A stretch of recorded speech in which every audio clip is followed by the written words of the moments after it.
시청자 여러분 그동안 안녕하셨습니까? 오늘은 교회란 어떤 것인가 라는 제목으로 말씀을 나누고자 합니다. 우리는 지난 시간까지 예수님께서 이뤄놓으신 구원을 어떻게 우리에게 적용시켜서 나의 구원으로 완성할 수 있을까 하는 문제에 대해서 살펴보았습니다. 예수님의 구원을 나의 구원으로 만드는 유일한 조건은 믿음이라고 했습니다. 이 믿음은 결국 성령 하나님께서 우리에게 주시는 것입니다. 그렇게 볼 때 나의 구원도 성령 하나님께서 완성해 가시는 것을 알 수 있습니다. 이것은 전번 삼위일체 하나님 말씀을 드렸을 때 그때 잠깐 언급해 놓으신 것입니다. 우리가 믿는 것 같고 우리가 신앙생활을 하는 것 같아도 성령님의 크신 역사하심과 인도하심과 섭리하심이 없이는 안 된다는 것입니다. 믿음을 주셔서 나에게 구원의 역사를 시작하시는 분이 성령 하나님이시고 그 구원을 나에게 적용시켜서 끝까지 믿음 생활을 하도록 인도해 주시는 분도 성령 하나님이시라는 것입니다. 성령 하나님이 없이는 우리는 구원을 이룰 수 없다는 말이 되겠습니다. 뿐만 아니라 한번 이루어진 나의 구원은 마지막 날 하나님 나라에 들어갈 때까지 끝까지 이끌어 가시는 분도 성령 하나님이심을 고백하지 않을 수 없습니다. 그래서 지금 우리가 살고 있는 이 시대를 성령님의 시대라고 부르는 것입니다. 오늘은 성령님의 또 다른 사역인 교회에 대해서 알아보고자 합니다. 교회는 성령님의 역사하심과 떼어놓고는 절대로 생각할 수 없기 때문에 성령님에 대해서 이렇게 제가 강조를 하는 것입니다. 구원은 개인 각자에게 적용시키시는 성령 하나님의 일하심이라고 한다면 교회는 구원받은 성도들의 모임 곧 단체를 지도하고 다스리시는 성령 하나님의 일하심이라고 말할 수 있습니다. 교회란 여러 가지로 설명할 수 있지만 가장 평범하게 설명하자면 예수 그리스도를 구주로 고백하는 성도들의 모임이라고 할 수 있습니다. 교회는 건물이 아닙니다. 건물은 예배당이라고 부릅니다. 교회는 건물이 중요한 것이 아닙니다. 건물은 예배를 드리기 위하여 필요한 도구에 불과한 것입니다. 중요한 것은 예배를 드리는 성도들입니다. 이들의 모임이 곧 교회라고 하는 것입니다. 또 다른 측면에서 교회를 설명할 수 있습니다. 그것은 예수님께서 이 땅에 오셔서 구원 사역을 이루신 다음 신앙생활을 잘 할 수 있도록 하고 불신자들이 구원에 쉽게 이룰 수 있도록 우리에게 주신 특별한 기관이라고 할 수 있습니다. 이 교회란 인간이 만든 것이 아닙니다. 우리 주님께서 만들어 주신 것이고 우리 주님으로부터 시작된 것입니다. 그래서 이 교회라는 기관은 예수님의 우리를 향하신 사랑의 선물이기도 합니다. 이 교회를 통해 우리는 신앙생활을 하며 이 교회를 통해 믿음을 성장시키고 복음을 전파하고 구원을 완성시켜 가면서 이 땅에서 하나님 나라를 맛보게 하는 생활을 하게 되는 것입니다. 교회를 통해서 이 땅에서 작은 천국을 맛볼 수 있다는 것입니다. 세상에서 맛볼 수 없는 그 작은 그 천국의 그림자와 같은 그 기쁨을 조금은 맛볼 수 있다는 것입니다. 그런 의미에서 교회는 굉장히 중요한 기관이다. 그리고 구원받은 백성들에게 바로 연결되고 중요하고 필요한 것이 바로 교회라는 것입니다. 교회 생활을 통해서 우리가 구원받은 백성들이 살아가야 하기 때문에 그런 것입니다. 그러므로 성도들에게 있어서 교회는 매우 중요합니다. 이렇게 중요한 교회에 대해서 좀 더 살펴보도록 하겠습니다.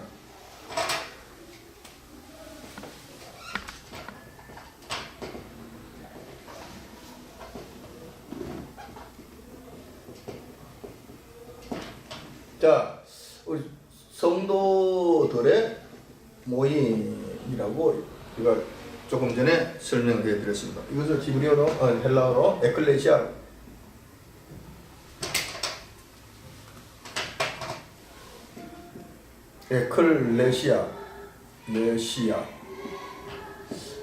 자, 에클레시아. 자, 에크는 어디로부터 자, 레시아 에크 한 K 하나 더 들어갈 수도 있습니다. 이건 뭐 제가 지금 철자를 조금 잊어버렸는데 이해를 하시고 에크어로부터 클레오가 변해서 클레시아가 되는데 클레오는 부르다 라는 말입니다. 클레오. 자, 클레오 부르다는 얘기입니다. 그래서 어디로 부르다. 어디에서부터 불러내다. 이런 말이 되겠습니다. 그리고 그 말을 의미를 갖고 있다는 거예요. 이건 에클레시아를 교회라고 우리는 번역을 하는 거예요. 그래서 성도들의 모임이라고 하는 것은 세상으로부터 구분해서 불러내서 한 곳으로 모인 사람들, 불러내서 모인 사람들. 누가? 성령 하나님께서 불러내서 모인 이 공동체를 우리는 교회라고 부른다. 결단코, 그러니까 교회라고 하는 것은 우리가 건물 아니다. 교회라고 하는 것은 모임이다. 성도들의, 구원받은 성도들의 모임이다. 오케이. 자, 이 개념이라.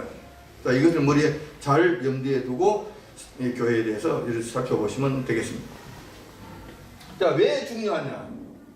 자, 구원 받았어. 자, 이 믿음으로 구원을 얻게 된 거예요. 자, 구원 받은 상태에서 그리고 우리가 죽음을 맞이하게 되거든 별 문제가 없습니다. 그러면 구원 받았기 때문에 천국 가면 끝이 납니다. 그런데 구원 받은 이후에도 성도들의 삶은 이어집니다. 성도들의 구원 받으면 이를 갖다 세상 사람이라고 부르지 않고 세상 사람이라고 부르지 않고 이건 우리 성도라고 부릅니다. 이 성도. 자, 그럼 구원 받았기 때문에 우리 성도의 신분이 되는 것입니다. 자, 이 성도는 성도의 삶을 살아야 됩니다. 자, 이 성도의 삶을 살기 위해서는 어떻게 살아야 되는 것인가? 어디에서 살아야 되는 것인가? 이게 계속해서 살아야 되는 이 문제에 관련되기 때문에 결국은 믿음의 생활을 해야 되겠죠. 믿음의 생활은 예수님 말씀에 순종하는 삶이다. 그럼 예수님의 명령은 무엇인가? 서로 사랑하라. 다시 말해서 그러면 순종은 무엇인가? 사랑을 실천한다. 자, 결국 구원받은 백성들의 사는 모습은 사랑을 실천하는 삶으로 나타나야 된다. 이게 되지 않을 때는 우리가 구원받은 백성이라고 이야기할 수 없다. 다시 말해서 나는 구원받았어 하고 떠들어대는데 이 사랑을 실천하는 이 모습이 나타나지 않을 때 우리 주님께서는 너는 가짜야 라고 말씀하시는 거예요. 그런 사람들은 아무리 교회에 열심히 다니고 성도인 것처럼 행세를 한다 하더라도 마지막 날에 주님께로부터 인정을 받지 못한다. 버림을 받게 되고 배척을 당하게 된다. 그래서 우리는 성도인지 아닌지 우리 스스로를 구분해 볼 수 있습니다. 우리가 스스로 체크해 볼 수 있다는 거예요. 저 사람이 구원받는지 안 받는지, 내가 구원받는지 안 받는지 어느 정도는 알 수 있다. 완벽하게 알 수는 없지만 어느 정도는 인정할 수 있다. 뭐를 통해서? 사랑을 실천하는가 안 하는가.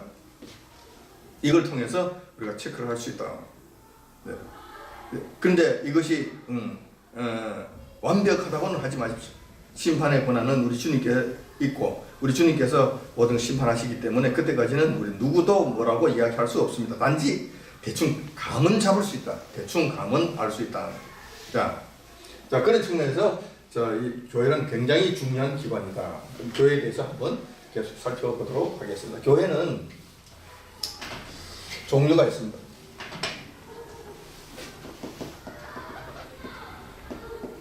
자, 첫 번째 구약교회입니다. 자, 구약시대다. 구약은 어떤 측면에서 예수님 전이라고 이야기하면 우리가 편리상 우리가 이렇게 이야기할 수 있습니다. 예수님 오시기 전 구약시대라고 이야기합니다. 구약시대 때도 교회가 있었다. 자, 이것은 구약교회라고 편리상 우리가 이렇게 부르고 있는데 이 구약교회는 누구였는가? 어떻게 형성되는가? 이것은 하나님의 백성, 하나님의 택한 백성으로 구성이 되었다. 자, 하나님 택한 백성은 누구였는가? 아브라함의 후손. 자, 아브라함의 후손으로 이렇게 된 사람들을 하나님께서는 이 후손들 당시 나의 백성으로 말씀하셨고 구약시대 때는 아브라함의 후손밖에 하나님의 백성이 없었습니다. 하나님을 아는 사람도 없었습니다. 하나님께 경배드리고 제사 드리는 백성들이 이 아브라함의 후손들밖에 없습니다. 이를 이스라엘 민족이라고 하고 백성이라고도 하고 유대 민족이라고도 합니다. 자, 같은 일. 자, 이들이 우리 구약교회라고 이야기한다. 자, 이게 특징이 있습니다. 이게 특징은. 이때의 특징은 혈통이에요, 혈통. 아브라함의 후손으로 태어나기만 하면은 자동으로 이게 편입이 된다는 거예요. 구약교회 멤버가 된다는 거예요. 그리고 하나님의 백성이라고 이야기한다는 거예요. 이런 특징이 있어요. 근데 이게 그러면 이게 특징이 또 다른 혈통으로 이어지기 때문에 이게 완전한가? 그렇지 않은 거예요. 불완전한 거예요. 항상 이 불완전한 요소를 갖고 있는 교회였다. 자, 그 다음에 이 구약교회가 있었을 것 같으면은 신약교회.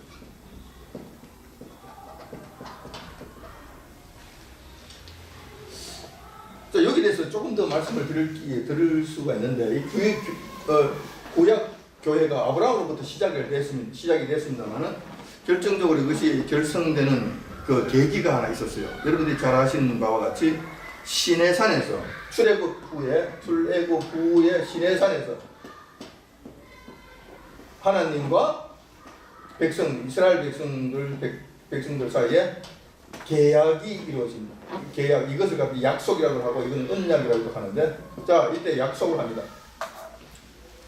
그리고 이것을 우리는 시내산 언약이라고 이야기합니다. 자, 이것을 계기로 해서 확실하게 이스라엘이 구약 교회로 형성되게 되는데, 이 핵심적인 이 언약의 내용이 이겁니다. 자, 너희들은 나만 섬겨라. 그러면 내가 모든 것을 책임지게. 자, 만약에 나를 섬기지 아니하고 다른 우상을, 이 반대 말은 우상을 섬긴다. 하나님 위에 우상 섬긴다?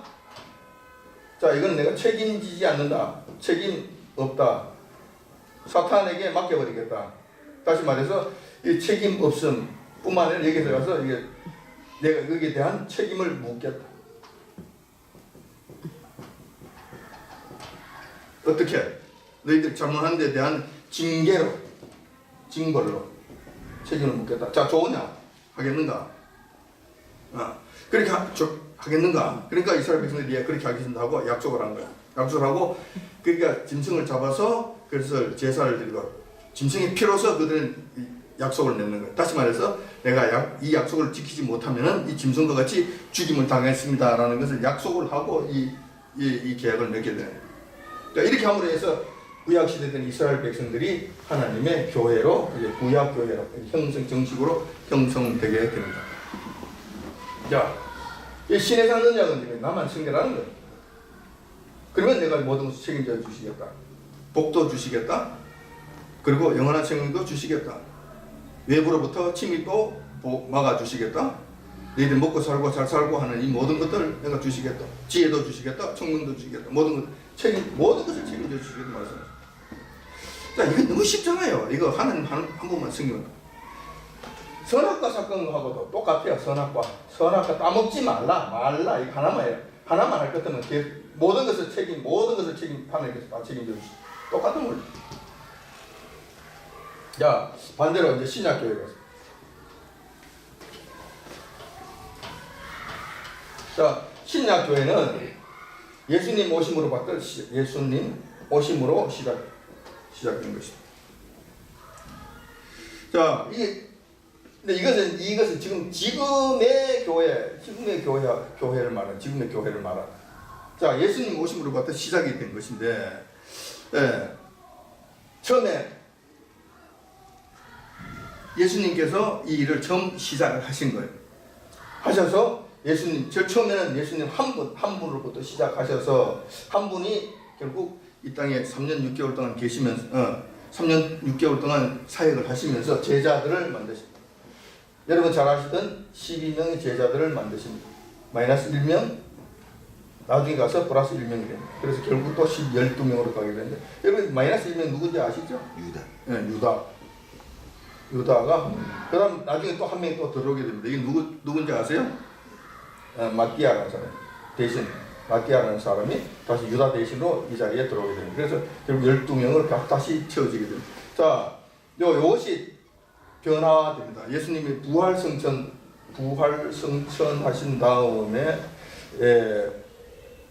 성천하신 다음에 오순절이 생깁니다. 오순절날. 자, 오순절날은 무슨 일이 생깁니까? 예수님께서 하늘나라에. 자, 예수님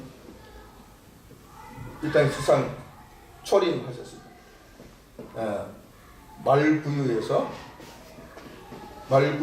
초림하셨습니다. 그리고 부활승천하셨습니다.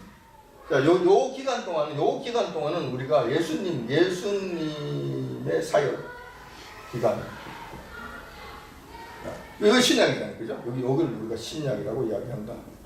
자, 신약은 계속해서 이렇게 진행이 됩니다. 자, 요 전까지는 뭐라고 하죠? 구약이라고 한다. 이 구약에서는 너 강조점이 있는 성부 하나님께서 주요로 역사하셨어. 일을 하셨다. 예, 물론 성부, 성자, 성령 다 함께 하셨지만 강조점이 여기 있다. 성부 하나님께서 더 주도적으로 일을 하셨다. 예수님 오셨을 때도 마찬가지죠. 예수님 오셔서 이 땅에서 역사하실 때도 성부 하나님과 성령 하나님 같이 일을 하셨습니다만 주도적으로 성령 하나님께서 일을 하셨다. 강조점이 여기 있다. 예수님 올라가시고 그다음에 오순절날 또 내려오십니다. 이게 누가 오십니까? 이때 성령 하나님이 오십니다. 자, 이때는 예수님께 올라가셔서 하나님 보좌 우편에 앉아 계십니다. 우편에 계속. 그리고 대신 성령 하나님께서 내려오십니다. 자, 이 성령 하나님께서 오셔서 오순절날 오셔서 이제 지금부터는 이때부터는 지금 현재 성령 하나님 사역 기간이다. 자, 물론 지금도 성부 하나님께서 역사하시고 성자 하나님께서도 지금 하나님 우편에서 일을 하고 계시지만 강조점이 성령 하나님께 강조점이 있다는 거예요. 그래서 이게 요 시대는 이제 교회 시대라고 이야기하는데 이 교회 시대는 성령님과 떼어놓고는 좀 설명할 수 없는 이런 기간이 된다는 거예요. 이 교회 시대라고. 자, 왜 교회 시대라고 이야기하냐? 오순절날 성령께서 강림하십니다. 이때 120명이 모였어요. 120명. 물론 제자들을 포함 12명이 포함한 120명이 성령께서 오셔서 그들 완전히 감동 감화를 시키고 그 성령께서 그들에게 완전히 임재하시는 거예요. 자, 내가 너희와 함께 하시겠다. 내가 너희와 함께 하시겠다는 말의 의미가 하나님께서 성령께서 오셔서 우리 각 개인에게 다 임재하심으로 말미암아 또 함께 하시는 일이 완성이 되는 것입니다. 실제적으로 일어나게 되는 것입니다. 완성이 됐다고 이야기할 수는 없지만 실제로 일어나는 그 예언의 말씀이 성취되는 역사가 일어났다는 거예요. 자, 120명으로 이제 이 교회가 이제 한 분으로 시작해서 12명에서 120명. 자, 120명에서 그때 베드로가 너무 성령님의 감동을 받아서 충만해서 성령님의 역사하심과 성령님의 능력으로 그게 설교를 하십니다. 설교를 했더니 3,000명이 들어. 자, 이렇게 해서 계속해서 증가됩니다. 증가해서 확산돼 갑니다. 그리고 예수님께서 승천하시면서 뭐라고 말씀하시는가 할 것 같으면 이 복음이 이런 일들이 확산될 것인데 이 복음이 전해지면서 복음에 순종하는 사람들로 모여지는데 이 복음에 순종하는 사람들이 이런 식으로 계속 증가할 것인데 어떻게 증가될 것인가? 예루살렘으로부터 시작될 것입니다. 예루살렘에서 유다로 가게 될 것입니다. 자, 유대에서 사마리아로 갈 것이다. 자, 이까지는 전부 다 이건 이스라엘. 자, 여기서 사마리아에서부터 땅 끝까지 간다. 까지 가게 된다. 자, 여기서 이제 이스라엘에서 이방 나라로.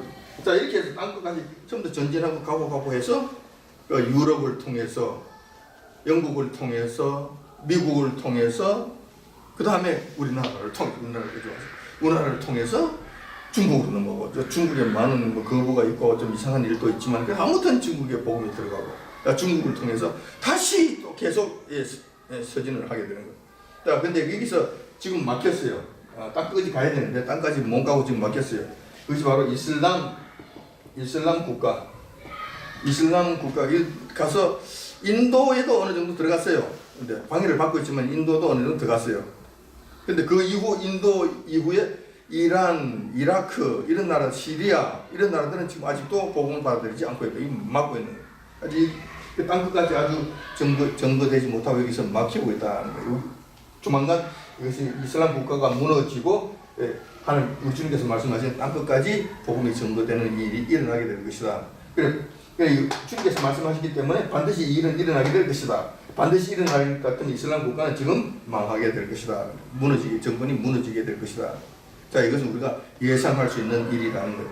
그러니까 신약교회는 자, 이렇게 시작이 되었다. 근데 시작됐는데 구약 시대하고는 다르게 신약 시대는 좀 다른 특징, 신약 시대의 특징이 있습니다. 자, 예수님께서 반석 위에 세우셨다. 자, 이 반석 위에 이 교회를 세우셨다고 말씀하신 육신교회로부터 시작된 것인데, 반석 위에. 이 반석 위에라는 것은 베드로의 고백이에요.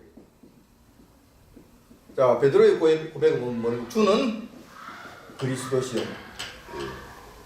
그리스도. 자, 그 다음에 하나님, 살아계신 하나님의 뭐다? 아들. 자, 이 두 가지를 고백합니다. 자, 예수님은 나의 주인이시고, 나의 그리스도시고, 이 구세주, 좀 주인이라는 말의 의미를 제가 지금 저는 강의 시간에 말씀을 드렸습니다. 베드로가 예수님은 나의 주인이시고, 예수님은 그리스도 메시아시고, 하나님께서 그 어떤 한 분, 기름 부음 받은 사람 한 분을 보내시겠다는 그분이라는 의미예요. 예수님은 당신은 그분이시다. 하나님께서 약속하시고 구약시대 때 수많은 선자를 통해서 말씀하셨던 그 한 분 메시아시다.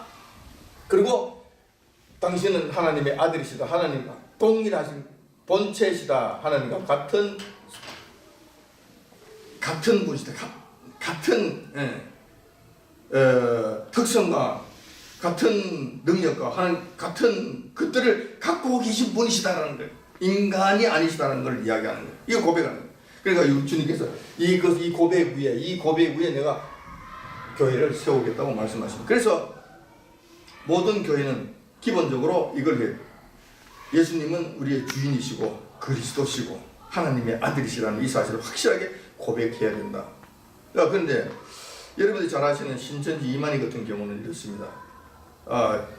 이 성경을 펴놓고 하나님 말씀을 믿고 따르는 것 같지만은 교회에 가서 뒤에 가서 무슨 이야기를 하느냐 할 것 같으면 이만희 지가 예수 제일인 예수라고 떠들어댑니다. 이것은 교회가 아닙니다. 이것은 정말 이단 사기꾼, 정말 용서받지 못할 큰 죄를 짓고 있다는 것. 거기 따라가는 백성들을 쏘가서 끌려가는 하나님의 사람들, 진짜 정말 불행하게 된다는 거예요. 제가 다시 말씀을 드리는데 그들은 진리가 없습니다. 그러니까 속히 나오시기 바랍니다. 그리고 참 진리이신 우리 주님께로 향하시기 바랍니다. 우리 예수님을 주님이라고 고백하시고 그리스도라고 인정하시고 하나님의 아들이심을 확실하게 인정하시기 바랍니다. 그래야 이것이 교회가 됩니다. 이 바탕 위에 교회가 세워진다는 거예요. 자, 그런데 여기에 또 특징이 있습니다. 이 반석 위에 이렇게 세워주시는데 우리 주님께서 또 한 가지 말씀을 해주셨는데 이게서 음부의 권세 이김. 자, 이기게 해주시죠. 다시 말해서 이 음부의 권세는 이 사탄의 세력이라고 이야기하는데 사탄의 세력, 또 이 세상 힘. 자, 이런 것들이 있는데 이것이 우리 교회를 끊임없이 방해를 합니다. 끊임없이 말살시키려고 그러고 끊임없이 그들을 없애려고 합니다. 왜냐하면 자기들에게는 거치장스러운 존재들이니까 그들이 잘못하는 것을 우리가 호응해주고 박수치고 따라가는 것이 아니라 너희들 잘못했다고 이야기하니까 그것도 목숨 걸고 잘못했다고 그들을 지적하고 대항하니까 그들에게서는 너무 껄끄러운 존재가 되는 거예요. 자, 그래서 그들은 이 교회를 없애려고 난리가 나는 거예요. 사탄 마찬가지예요. 사탄은 하나님 나라가 확장되고 하나님 백성들이 점점 커지는 것을 많아지는 것을 절대로 바라지 않는 거예요. 하나님과 예수님께서는 인간들이 한 사람을 더 구원받기 위해서 지옥까지 앉기 위해서 온갖 일을 다 하시는데 사탄은 한 사람이라도 더 타락시켜서 지옥으로 끌고 가는 것이 그들의 목적인 것입니다. 그러므로 여러분 이단에 속지 마십시오. 잘못된 교리에 끌려가는 것은 사탄에게 끌려가는 것과 마찬가지입니다. 이런 교회, 참된 교회, 이걸 고백하는 제대로 된 교회에 찾아가십시오. 그러면은 사탄의 권세가 그걸 절대로 이기지 못합니다. 그를 말살하고 죽이고 파괴하고 총살시키고 화형시키고 짐승의 먹이감으로 주고 이렇게 하지만 그렇게 하면 없어질 것 같은데 절대로 없어지지 않습니다. 끝까지 살아남게 되고 끝까지 그들을 극복하고 이기게 된다는 거예요. 우리 예수님께서 이것을 말씀하시고 우리에게 약속으로 주셨기 때문에 그렇다는 거예요. 뿐만 아니라 이 교회에는 메고 푸는 권세를 주셨다. 너가 땅에서 매면은 하늘에서 맬 것이고 이 땅에서 풀면 하늘에서도 풀어주실 것이다. 다시 말해서 이 교회가 어떤 사람을 너 정말 잘못 하는 말씀에 잘못된 일을 했기 때문에 너희는 이렇게 안 돼. 교회를 나가. 자, 할 것 같으면 이걸 이 교회에서 이런 정당한 결정을 했을 때, 부당한 결정을 하는 것이 아니라 하나님 말씀에 의해서 정당한 결정을 했을 때 하나님께서도 인정을 하신다는 거예요. 그래, 저 사람 나간 거야. 꼽혀. 이 사람은 돌아왔으니까 이제 용서하고 우리 같이 우리 교회 멤버가 됐습니다. 우리 다시 받아주기로 합시다. 그래서 정당하게 그렇게 합의해서 여기서 이 일을 했다. 하늘에서 받아줘. 공평. 하나님께서 그렇게 하신다는 거예요. 그래서 이 땅에서 교회에서 하는 일들이 하늘에서 그대로 이루어지는 일로 바로 연결되는 거예요. 교회가 얼마나 중요한 것인지 여러분들이 아셔야 된다는 거예요. 그러니까 신약교회는 이렇게 하게 된다. 이렇게 이루어지게 된다. 기초는 우리 주님을 고백하는 이 말씀을 통해서 이루어지는 것을 이야기한다라는 거예요. 자, 그 다음에 신약교회와 구약교회. 이렇게 이 신약교회는 구약교회는 예수님이 오심으로 말미암아 끝이 났습니다. 예수님 오심으로 말미암아 구약교회는 끝이 났습니다. 구약교회는 끝이 나고 신약교회로 넘어가게. 자, 신약교회도 그러면 언제까지 갈 것인가? 영원 무궁토록 갈 것인가? 아닙니다. 예수님께서 신약교회도 예수님께서 재림하시면 이렇게 재림하시면 신약교회도 이제 끝이 나게 됩니다. 신약교회가 끝이 나고. 자, 끝이 나고 우리 주님이 다스린 우리 주님께서 다스리신 영원한 나라로 넘어가게 됩니다. 다른 차원, 다른 이제 패러다임으로 넘어가게 된다는 거예요. 자, 그 외에 또 이 교회는 또 어떻게 우리가 구분할 수 있는가?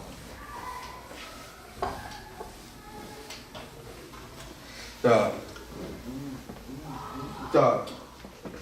교회 종류 두 번째.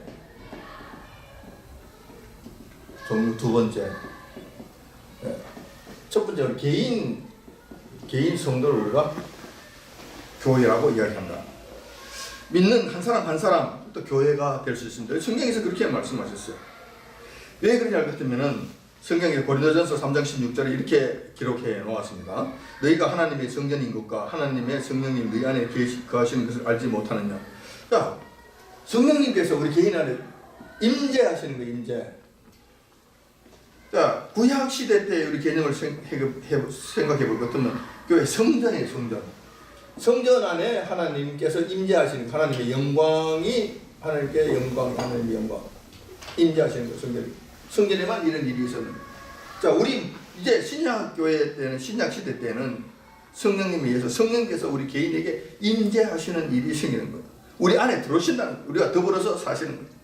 자, 이래 되면은 성령께서 우리와 함께 사시는 정말 특별한 존재가 되는 거예요. 정말 존귀한 존재가 되는 거예요. 성령께서 우리에게 임재하신다는 이 사건은 좀 더 많은 이야기들을 내포하기 때문에 다음에 시간이 되면 말씀을 드리기로 하고, 자, 이 개인 성도들도 성령께서 임재하시기 때문에 이 사람 한 사람을 우리가 성전이라고 이야기할 수 있다.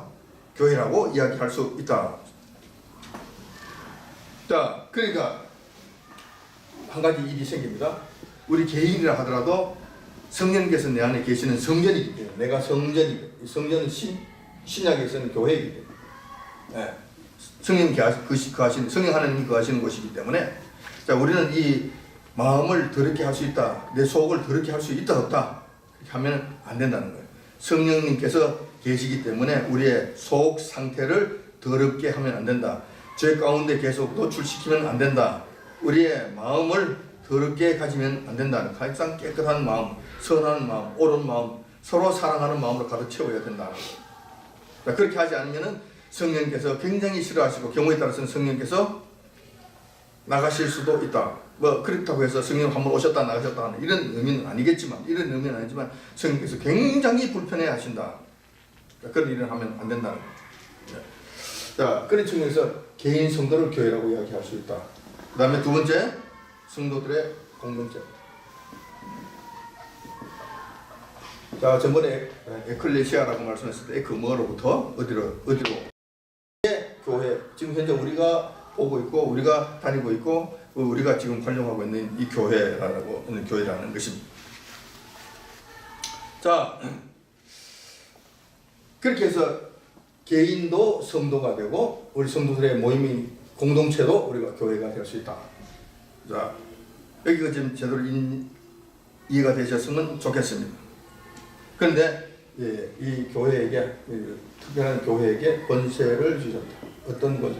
저번에 아까 조금 전에도 말씀을 드렸습니다만은 첫 번째 메고 푸는 권세를 주셨다. 조금 전에 설명했기 때문에 그대로 넘어가겠습니다. 그 다음에 음부의 권세가 이기지 못해. 음부의 권세, 이기지 못하는 권세 주셨다. 절대 악한 세력들이 이 교회를 말살치려고 해도 절대로 이게 저희들 마음대로 되지 아니한다. 이제 마지막 때가 되고 끝이 될 것 같으면 교회를 말살시키는 일들이 좀 극심하게 일어나게 될 거예요. 정말 그 믿음을 지키는 것이 너무 힘든 그런 시대가 될 겁니다. 그런데 그렇더라도 여러분 절대로 포기하시면 안 됩니다. 끝까지 그것을 지키셔야 됩니다. 믿음을 지키셔야 된다는 거예요. 근데 아무리 세상 모든 사람들이 힘을 합쳐서 교회를 없이 하려고 한다 하더라도 결단코 교회가 없어지지 아니하고 끝까지 교회는 살아남게 되고 끝까지 하나님의 뜻대로 그 교회는 이루어지게 될 것이라는 거예요. 오히려 그 악한 세력들이 망하고 악한 세력들이 재앙을 당하게 되고 멸망하는 일이 생기고 교회는 결국은 마지막에는 왕성해지는 이런 결론으로 이루어지게 된다는 거예요. 자, 그 다음에 세 번째 중요한 것입니다. 이게 세상 다스림. 자, 이것 때문에 세상 사람들이 굉장히 싫어하는 거예요. 어쩔 수 없어요. 자, 어떤 원리냐 할 것 같으면 이 세상은 사탄이 주관하고 있습니다. 이거 하나님께서 허락하신 거예요. 자, 그러니까 이 모든 사탄이 주관하고 있는 이 세상, 이 위의 모든 것을 누가 통제하고 누가 다스리시고 누가 이게 책임지시느냐 할 것 같으면 하나님께서 다스리시고. 자, 하나님께서 허락하지 아니하시면 이 사탄이 이 세상을 자기 마음대로 할 수 없는 거예요. 이 세상 속에서도 지금 현재 하나님 나라가 여기서 사탄의 말을 듣지 않고 하나님의 말을 듣고 사는 사람들이 이렇게 있는 거예요. 여기 교회로 나타나요. 교회와 개인으로 나타나요. 자, 이것이 점점 확대되어 갈 거예요.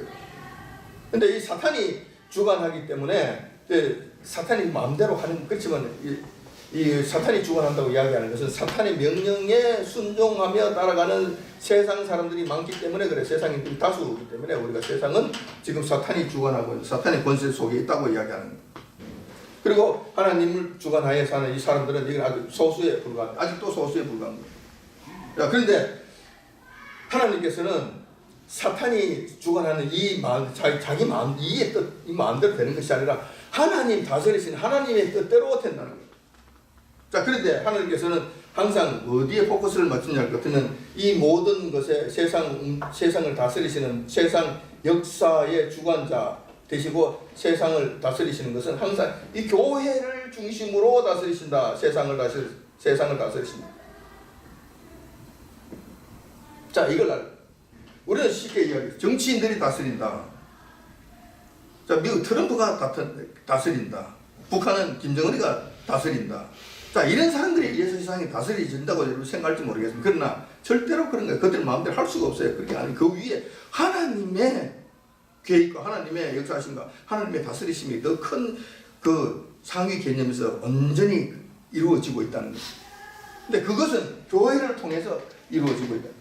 자, 쉽게 이야기하면 이런 것입니다. 왜 저 북한 악한 정권 저게 무너지지 않을까? 정말 있을 수 없는 일이 왜 저렇게 이루어지고 있을까? 좀 얻었으면 좋겠는데. 이 교회 때문에 이런 일이 생기는 교회 때문에.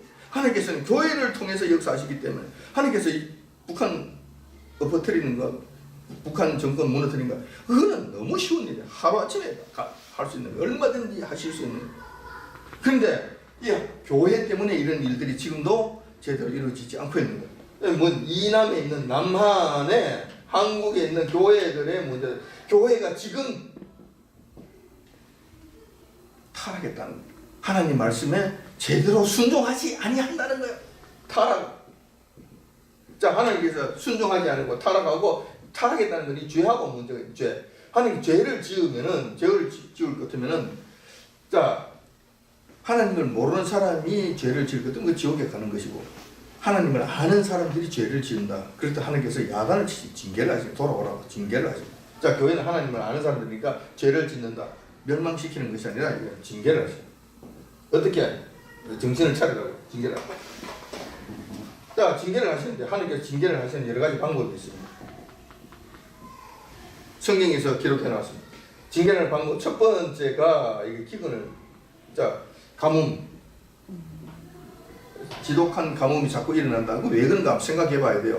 뭐 기상이변으로, 아니에요. 기상이변겠지. 그런데 진짜로는 하나님께서 벌을 내리시기 때문에, 이런 방식으로 벌을 내리시기 때문에 비가 내리지 아니한다.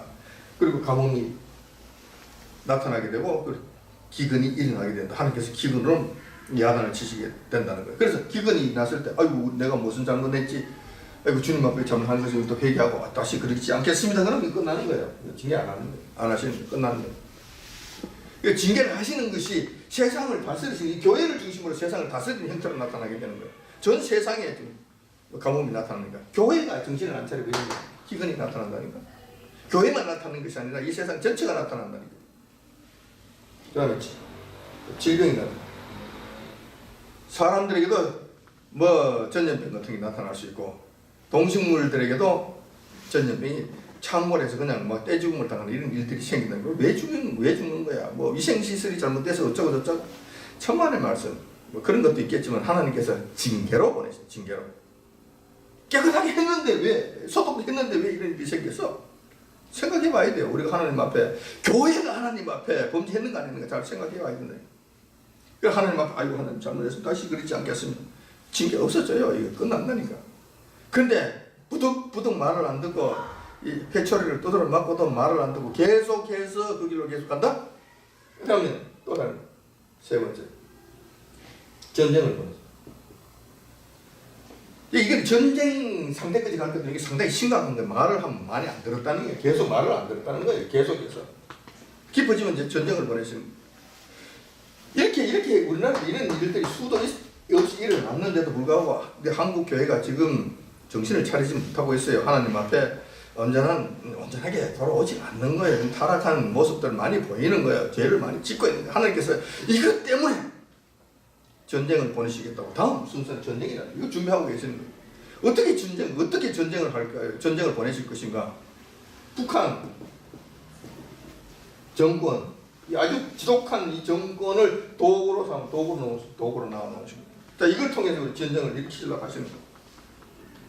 자, 이것은 한 교회 때문에 이런 일이 생기는 거예요.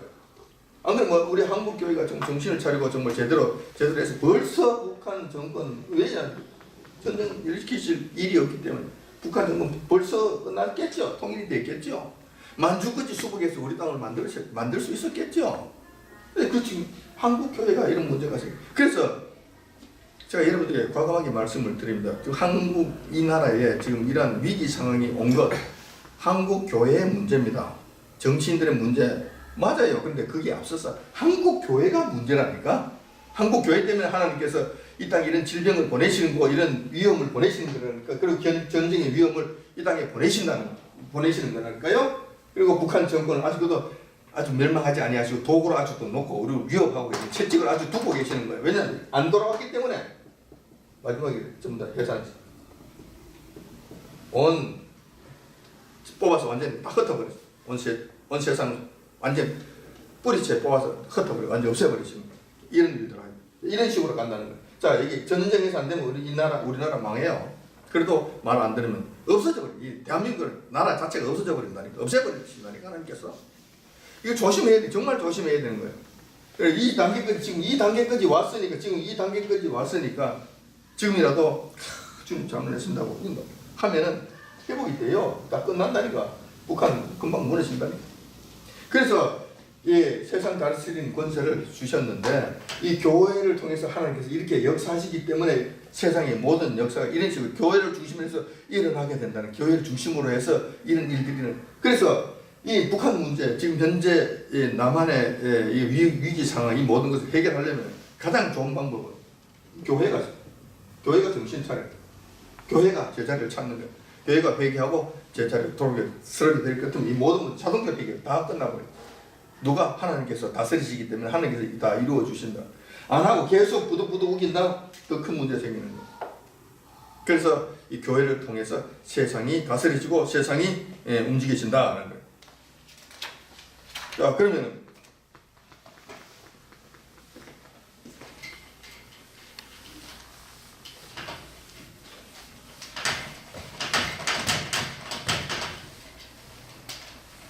자, 교회는 4번 교회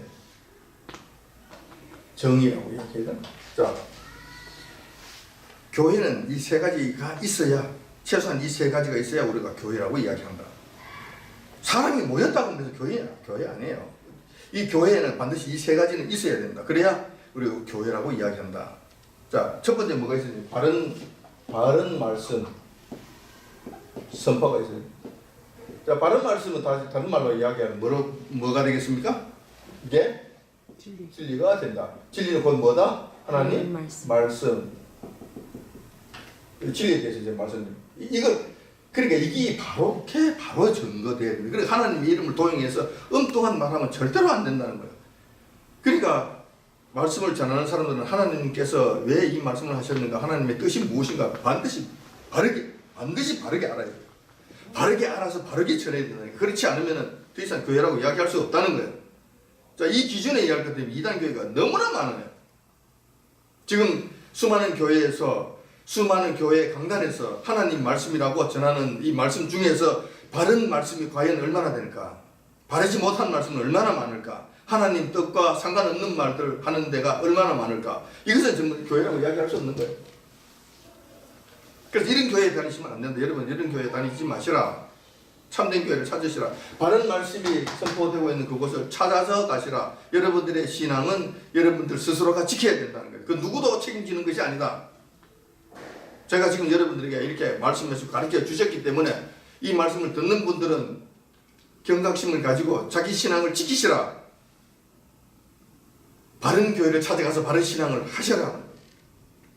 그 기준의 첫 번째, 바른 말씀이 선포되는 곳이라 해야 된다. 엉뚱한 소리 하면 안 된다.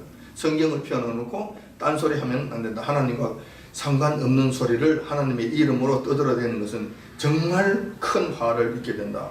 하는 사람도 화를 입을 뿐만 아니라 거기에 따라가는 사람들까지도 같이 불벼락을 맞게 된다는 거예요. 자, 그 다음에 두 번째, 성례 집행.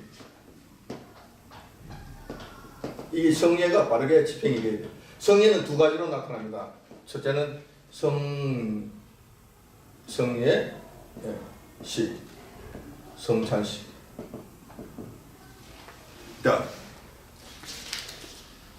자, 이 성례식 이게 세례식이라고 이야기할 수 있어요. 세례, 학습 뭐 같은 거, 입교. 이 세 가지. 자, 이런 것이 바르게 이루어져야 된다. 자, 세례 받을 이 세례를 받는다는 이 말의 의미는 이게 바르게 진행이 되어야 되는데, 이 세례를 받는다는 말의 의미는 이 세 가지 의미를 갖고 있어요. 첫 번째, 세례를 받는다는 것은 내가 물속에 들어갔다 나오는 거잖아요. 물속에 들어갔다 나오는. 자, 그 의미는 첫 번째, 죄를 씻는, 죄 씻음. 자, 죄를 씻는다. 더 이상 죄를 짓지 않고 죄에서 내가 깨끗함을 받는다는 거예요. 지금 예수 그리스도의 십자가의 그 사건을 근거로 해서 너는 죄 없다라는 것을 인정해 주는 외형적인 표현이에요. 세례는 그 의미를 거기에 포함되고 있다. 그 다음에 예수님과 연합.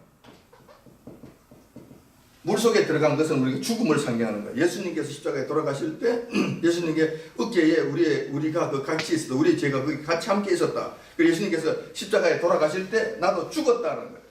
그리고 세례는 그것을 흉내를 내는 거예요. 내가 물속에 들어가는 건 난 죽은 것을 의미하는 거예요. 땅속에 들어가는 것을 의미하는 거예요.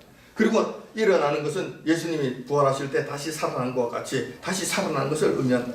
예수님과 더불어서 우리가 죽었고 예수님과 더불어서 살아났고 구원의 백성이 되었다는 것을 상징하는 거예요. 이것을 의미하는 거예요. 그 다음에 이 공동체에 선포하는 거예요. 자, 나는 이러한 사람이 되었습니다. 그리고 이제 예수님과 더불어서 앞으로 살겠습니다 하고 자기 한 사람에게만 이야기하는 것이 아니에요. 모든 교회 회원들에게 약속을 하는 거예요. 나는 그렇게 살겠습니다. 공부하래.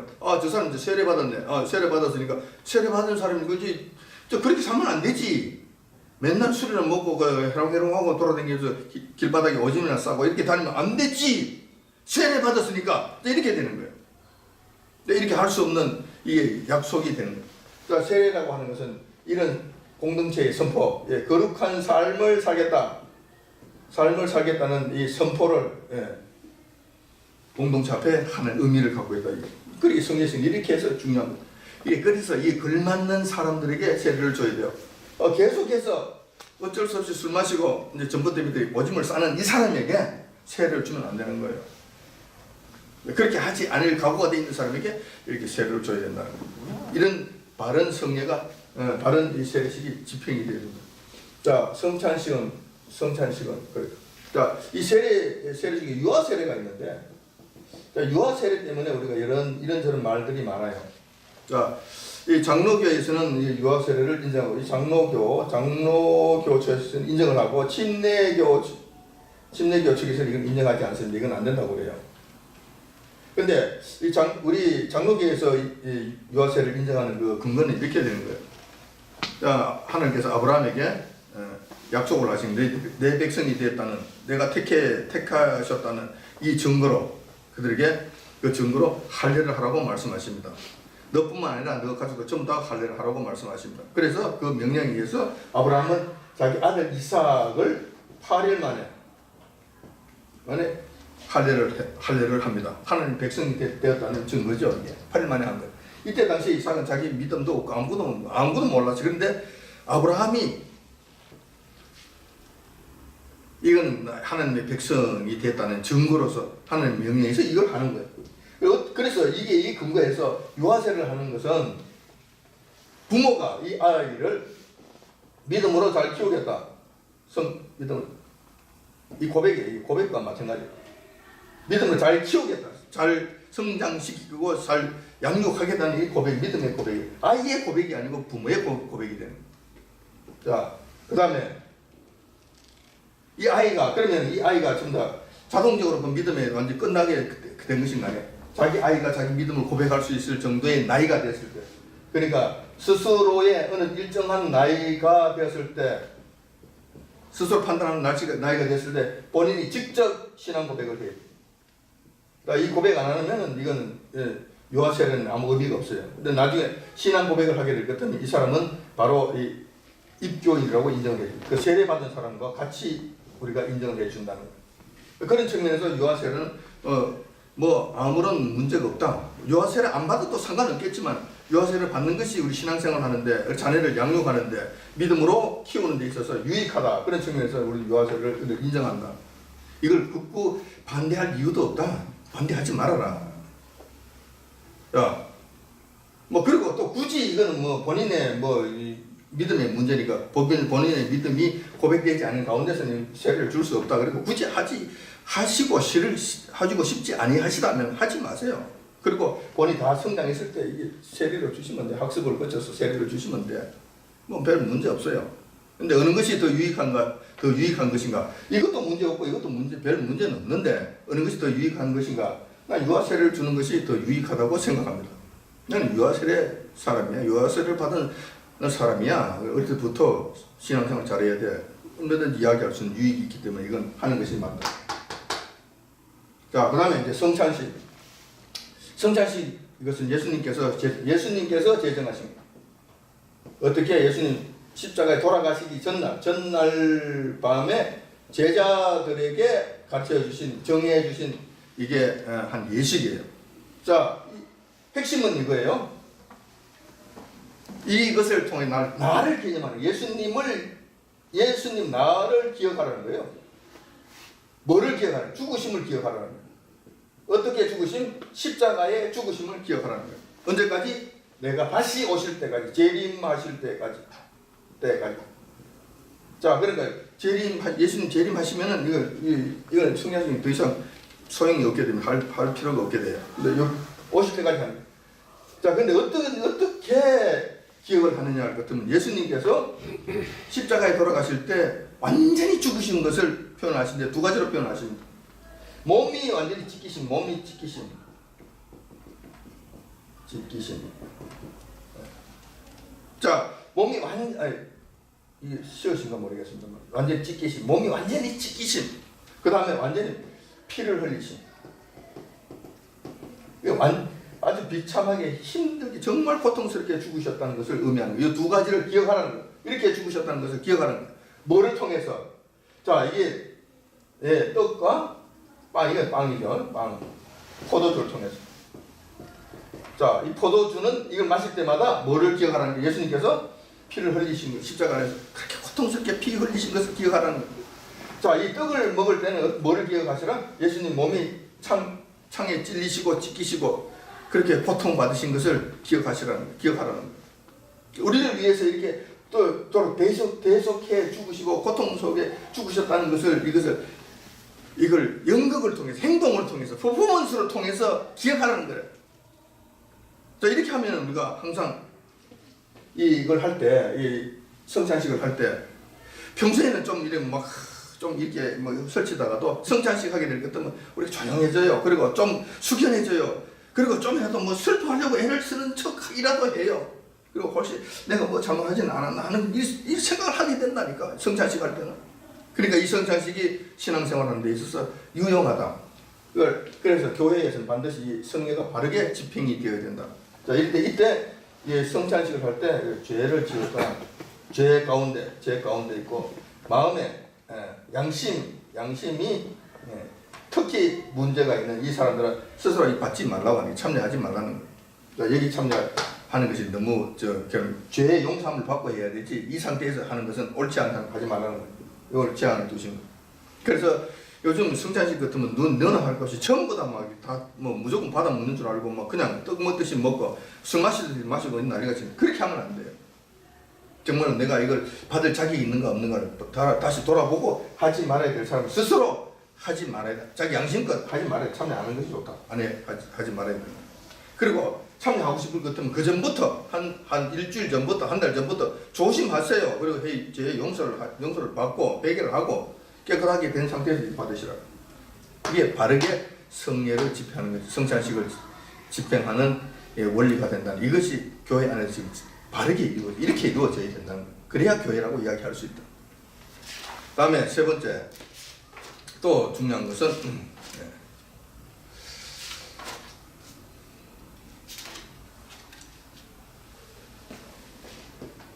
권징이 있습니다. 교회가 되는 권징, 이건 징계라는 이야기예요. 자, 세상에서는 이 징계를 벌로 생각합니다. 잘못했으니까 잘못한 만큼 대가를 받아, 이거예요. 대가 이상 받아. 잘못 판단해가지고 대가보다 좀 약하게 받아. 누구는 이렇게 그렇게 하고도 1년밖에 안 받았네? 괜찮네. 자, 이런 형식으로 세상에서는 진행되지만은, 이 교회에서는 하나님께서 정한 방식은 그 방식이 아닙니다. 그 사람을 미워해서 거기만 대가를 지불하기 위해서 이런 것이 아니에요. 자, 하나님께서 이 건짐을 정하신 이유는 첫 번째, 공동체, 그리고 교회의 순결을 위해서, 거룩성을 유지하기 위해서. 자, 사과가 썩은 상태에서 그냥 계속 놔두면 옆에 있는 사과도 계속 썩어서 나중에 사과 한 박스가 그냥 폭삭 다 썩어버립니다. 근데 사과 썩은 것을 드러내면은 다른 사과는 괜찮아집니다. 같은 원리. 공동체 안에 이 순결성을 외면하고 순결성을 훼손하는 사람들이 있다. 자, 죄를 짓고 악한 일에 그냥 마음대로 활개를 치면서 성도들에게 나쁜 영향을 미치는 사람이 있다. 이것을 이제 드러내야 됩니다. 분리를 시켜야 된다. 그리고 목적이 공동체 순결성을 유지하기 위해서 이 일을 한다. 두 번째, 그 징계는 그들을 미워서 하는 것이 아니라 그 잘못된 사람을 죄인을 구원하기 위해서, 회복시키기 위해서. 때려서 그냥 없애서 완전히 쫓아내요. 완전히 말살시키기, 그게 아니에요. 자, 이래서 야단치고 쫓아내버려가지고 아이고 내가 잘못했네. 아이고 난 다시는 그러지 말아요. 다시 그렇지 않겠습니다. 그리고 회개하고 돌아오도록 하기 위해서. 이 목적으로. 그러니까 교회에서는 항상 구원이 목적이에요. 회복이 목적이에요. 미워서 쫓아내는 것이 아니라는 거예요.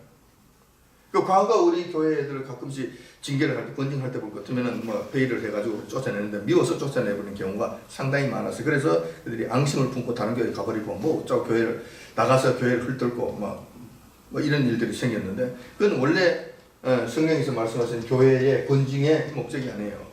바르게 하는 것이 아니라는 거예요. 항상 그분을 영혼을 사랑해야 돼요. 다시 살려야 되겠구나. 어떻게 살려야 되겠나.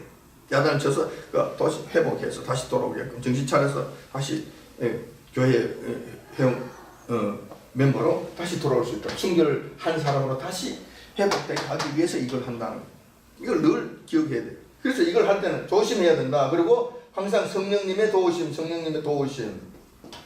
간구해야 되고 기도해야 되고 나쁜 마음을 품으면 안 된다. 이런 걸 통해서 이 권징을 바르게 해요. 요즘은 이것조차도 교회에서 권징 없습니다. 어느 교회에서 권징한다는 이야기 들어본 적이 없습니다. 근데 원래 교회는 이렇게 하면 안 된다. 물론 권징할 사람이 없도록 순결한 사람들만 전부 다 모였으면 얼마나 좋겠습니까만은. 네, 지금도 이 권징 대상이 될 만한 사람들이 너무나 많은데도 불구하고 이 권징을 하지 않는다. 그러므로 지금 한국 교회가 썩었다고 이야기하고 한국 교회가 힘을 얻지 못한다고 하고 하나님께서 교회에서 이 징계를 하지 않으니까 하나님께서 직접 어떤 식으로 북한이라는 이 정권을 통해서 야단치시려 준비하고 계신다. 그래 교회에서 제대로 된 권징만 제대로 잘 이루어진다고 할 것 같으면 하나님께서 이렇게 하시는 일은 우리가 없고 사들 미연에 방지할 수 있다는 겁니다. 그러므로 우리는 세례도 중요하지만 성찬식도 엄숙하게 진행해야 된다. 그리고 이 권징도 반드시 제대로 이루어져야 된다. 이렇게 해서 우리 교회를 아름답게 만들어가고 하나님 기뻐하시는 뜻대로 만들어가고 교회 생활을 통해서 우리가 거룩한 백성으로 살아가야 된다라는 거예요. 오늘 교회에 대해서 여러분들에게 말씀을 드렸습니다. 오늘 여기까지 하겠습니다. 감사합니다.